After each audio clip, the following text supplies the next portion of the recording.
my channel. In today's video, we're actually going to be in the kitchen, as you can tell.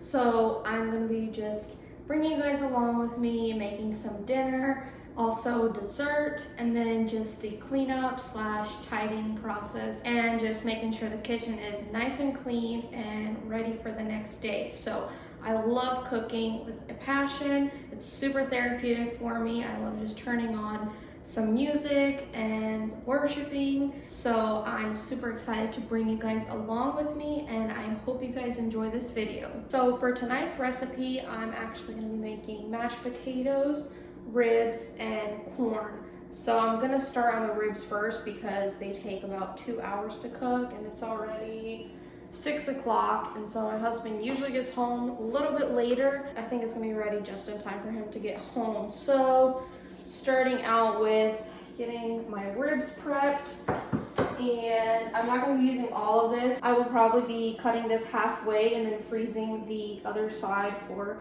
future time that I'm going to make ribs, and for today I'm just going to make half. So I'm going to need a pan, like a casserole dish, but a smaller one. That way the ribs can cook fully and they're not going to leak if I like put them in a cookie sheet or something. So I have 3 sizes of these casserole dishes, so I usually use the medium size. And then I will put aluminum foil inside of this and then cover it up so that the ribs can be tender on the inside. All right, so this is gonna get a little messy because ribs have a lot of blood around them. So I'm gonna try to cut this as neatly as possible.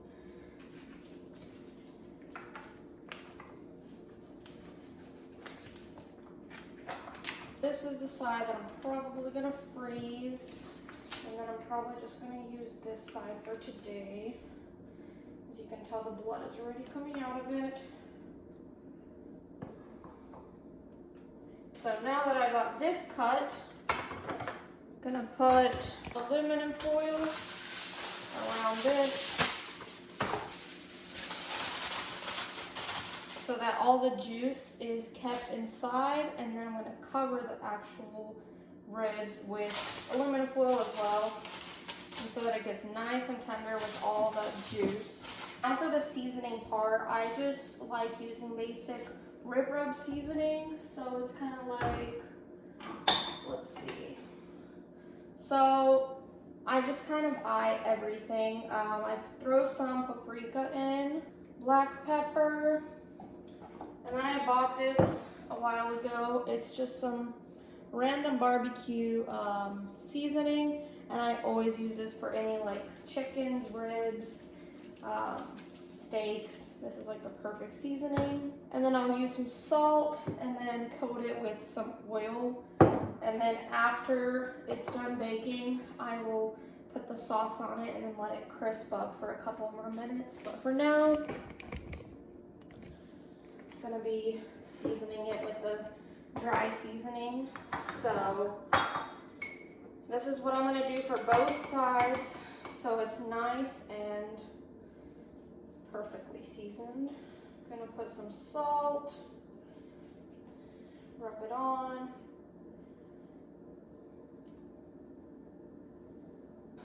Barbecue seasoning, putting a good amount of this on, just so that it soaks into there. And the smell of this is super rich, and it smells so good. Like I said, I usually don't use portion ingredients, especially for things like this. I usually just eye it, and most of the time it turns out pretty good. But when it comes to like baking, I use obviously portion ingredients. But cooking is just so much easier. That's why I like cooking more, because you could just eye everything and then, you know, to taste, and if it's not salty enough, you just add more, less. So that's why I like cooking better. Next, I'll add some pepper. Try to do this with one hand. I'm gonna drizzle some oil on top and then flip it around a little bit. I don't want too much oil because then it's just gonna get way too juicy because it's already gonna release a lot of juice just from the ribs. And I did want to mention before I started, I preheated my oven to 350 degrees and we're going to be cooking it for 2 hours. So now that my ribs are prepped, we're going to start with the skin side facing up. So it's going to be like hunched over, and then the actual bones facing down. And then midway, we're just going to flip them. That way they cook evenly. Now I'm going to cover them with aluminum foil.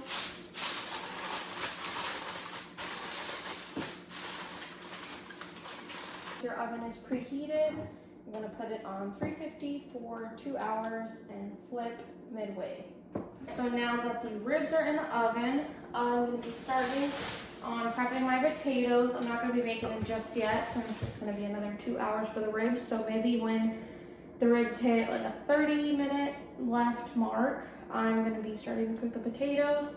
But for right now, I just want to chop them up and keep them in the water. That way I don't have to do any chopping when it gets closer to actually making the dinner. So I usually like to get a medium-sized bowl and fill it up with cold water.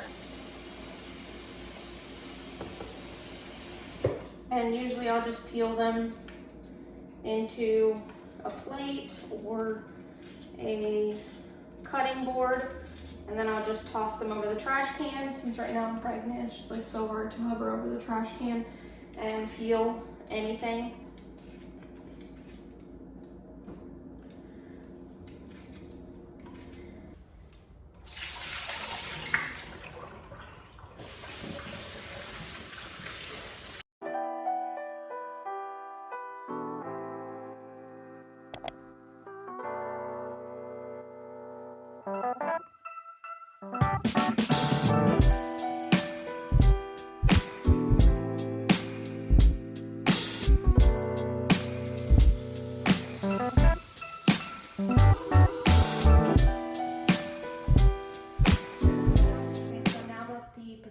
Are diced and just sitting in the water. I'm going to go ahead and prepare my corn.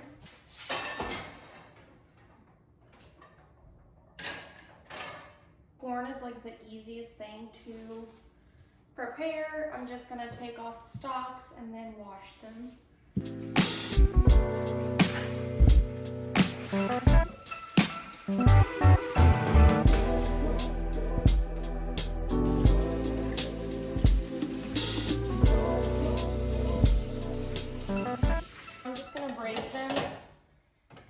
Just leave them in the pot until they're ready to boil. Ooh.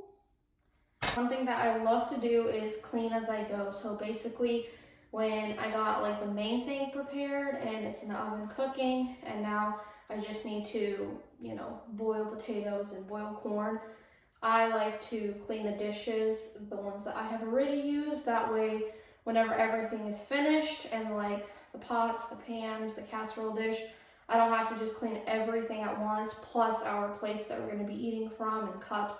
So I like to clean as I go. That way the cleanup is a little bit faster after dinner whenever I'm already winding down and kind of getting more tired.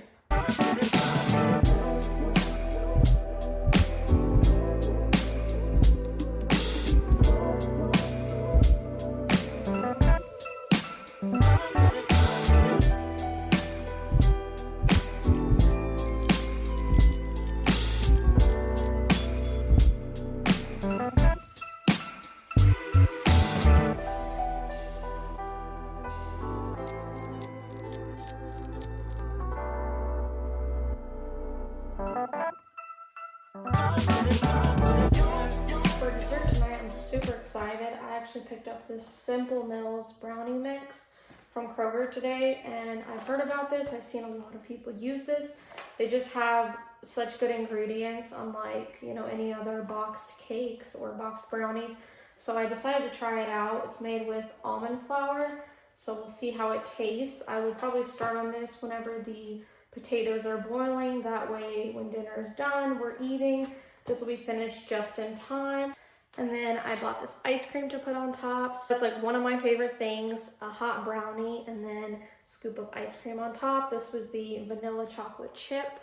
So I'm looking forward to dessert tonight. A little life hack I have for you guys, or something that is easier for me, is boiling water in the actual tea kettle instead of in the pan, because I feel like it takes like less than 2 minutes for this to boil, and then you could just pour it in the pan and it's going to be hot already, instead of waiting for the water to boil like maybe 5 or 6 minutes and then, you know, start the process. So I feel like this is so much faster, and I've been doing this for a while.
super loud tonight. But that is it for my dinner and then tidying up after. And it was a very relaxing night. I'm really happy that you guys joined along with me to cook and watch me clean after. And the brownies actually turned out very delicious. They were a little bit salty, like they had a little salty aftertaste, which is a little weird. I didn't know what the ingredient was that made them salty, but overall, adding the ice cream on top, it just made it like the perfect combination. So highly recommend that brand. I'm getting super tired, so I'm gonna head off to bed. I hope you guys enjoyed this video. If you did, don't forget to give it a big thumbs up and comment down below. Let me know if you guys like these type of videos and if you guys want me to do more of these types of videos, because I would totally love to.